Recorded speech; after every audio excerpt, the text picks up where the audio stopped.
berukuran 38,087 kaki persegi yang terletak di Jalan Zainal Abidin. Sebelum ini dikenali sebagai Jalan Yahudi. Kubur tertua di kawasan perkuburan tersebut bertarikh 9 Julai 1805 dan ia dimiliki oleh Puan Shoshan Levy.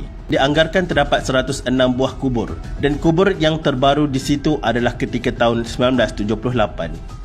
Satu-satunya rumah ibadat Yahudi, Sauma'ah, di Pulau Pinang yang terletak di Jalan Nagor telah ditutup pada tahun 1976. Penutupan ini adalah disebabkan masyarakat Yahudi yang pada ketika itu tidak dapat melakukan ibadat minyan, di mana terdapat seramai 10 orang lelaki berkumpul untuk beribadat secara beramai-ramai. Sebuah jalan di Pulau Pinang yang dinamakan sebagai Jalan Yahudi pernah diabadikan kerana di situ merupakan kawasan majoriti masyarakat Yahudi. Jalan ini merupakan jalan kecil yang terletak di antara Jalan Burmah dan Jalan McAllister di Georgetown.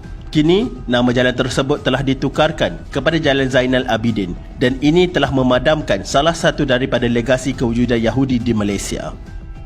Percaya atau tidak, inilah kenyataan yang sedang berlaku. Gerakan Freemason juga kuat di Malaysia, antara yang paling kuat pengaruhnya di Asia. Apa yang mendukacitakan, terdapat juga orang Melayu yang berpendidikan tinggi dan berpangkat besar menyertai pertubuhan ini. Hanya kerana harta dan kekuasaan, mereka sanggup menjual agama mereka. Pertubuhan Freemason di Malaysia adalah didaftarkan di bawah Akta Pertubuhan 1966. Pada tahun 1977, ia mempunyai 55 perkumpulan dan 2,984 ahli. Ketika menjawab soalan Tuan Guru Ni Abdul Aziz di Parlimen pada 25 Oktober 1978, Datuk Hussein On berkata, kerajaan hingga kini tidak bercadang untuk mengharamkan pertubuhan ini walaupun mengakui ianya bercanggah dengan akidah Islam dan ramai golongan elit dan berpengaruh dari kalangan umat Islam di negara ini menyertainya. Freemasonry serta tunjang Zionisme telah lama bertapak di Malaysia.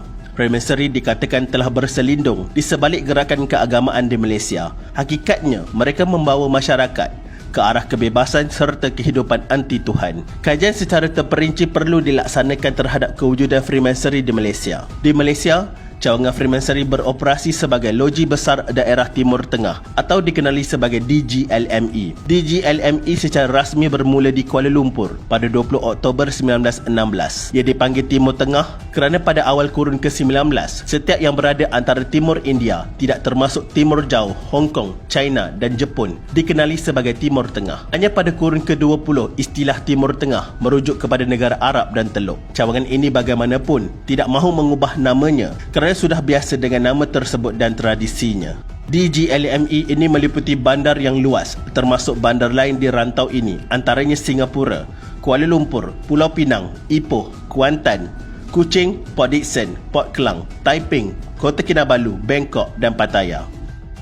Di Malaysia terdapat 12 loji Freemason, manakala Thailand hanya ada 4 sahaja. Di Bukit Jalil, terdapat sebuah bangunan Freemason terbesar di Asia. Ianya cukup besar untuk menampung ribuan pengikut Freemason dalam satu masa. Untuk kisah ini akan dikupas untuk satu edisi khas. Sekian, terima kasih.